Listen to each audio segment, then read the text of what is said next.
აი ხა მოდის ზემოთ ინდიკატორი. Რო ვლაპარაკობ. 1 2 3 დავიწყე ჩემი პოდკასტი, რომელთან დაკავშირებითაც უამრავი ადამიანი მეუბნებოდა, რომ უნდა დაიწყო. ვიცინი ხოლმე ძალიან ბევრს, იმიტომ რომ აი ქვა რომ ააგდო, ნებისმიერ შემთხვევაში დაეცემა ნებისმიერ პოდკასტერს და იუთუბერს. ვინ ვარ, რა ვარ, როგორი ვარ, გადავწყვეტე რომ უნდა ვილაპარაკო ყველაფერს და გამომიწეროთ, უნდა დამაფოლოვოთ, უნდა მომძებნოთ ყველგან. ეს პოდკასტი, ეს არხი თავიდან ბოლომდე უნდა იყოს ზუსტად ჩემი ანარები. ვერ გადავწევ უკანა პლანზე იმ ისტორიას, რომელიც ჩემი ცხოვრების ნაწილია. უნდა გაიგოთ ზუსტად იმ ბიჭის შესახებ, რომელიც თითქოს არავისგან განსხვავდება, მაგრამ არც ვინმეზე მეტია, ან ნაკლები. ვინც ბევრჯერ დაეცა, ვინც ბევრჯერ გადაწყვიტა რომ ადგეს, ვისაც ქონია უიმედობა, ვისაც ქონია იმედგაცრუება. მნიშვნელოვანესია არ მოგატყუოთ, არაპროგნოზირებადი ვარ, ხშირად ვამბობ ხოლმე და თუ არაპროგნოზირებადი ვარ, მაშინ რანაირად შეიძლება წინასწარ დავსახო გეგმა, რა უნდა იყოს, ხო, აი ხმამაღლა არ გაიცინო.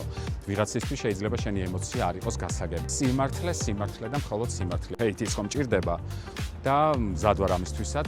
ერთ დროს ტელეწამყვანს ჟურნალისტ მაქვს იმის ამბიცია, რომ რაღაცნაირად ის სტერეოტიპული დამოკიდებულება, რომელიც გვაქვს ადამიანებს, დავივიწყოთ, გადავხაზოთ, გადავდოთ გვერდზე. ამ პროცესებში თქვენ ხართ ის მთავარი ადამიანი. პირველ ეპიზოდში ყველაფერზე და ამომწურავად ვერ ვისაუბრებ. თქვა თუ სადმე დამინახავთ, იცოდეთ რომ ნებისმიერ დროს, ნებისმიერ თემასთან დაკავშირებით გელოდებით, იყავით მზად ყველაფრისთვის, იმისთვისაც კი რასაც ჩემგან ალბათ ვერ წარმოიდგენ. არ დაგავიწყდეთ 82-იანი ვარ და იმ დროს ასე ხმამაღლა ასეთ თემებზე არავინ საუბრობ. ასე რომ გამოიწერეთ ჩემი არხი, იყავით ყურადღებით და არ გამოტოვოთ სიახლეები, რომელზეც სიამოვნებით მოგიღებით ნებისმიერ დროს. მადლობა ყურადღებისთვის, შევხვდებით.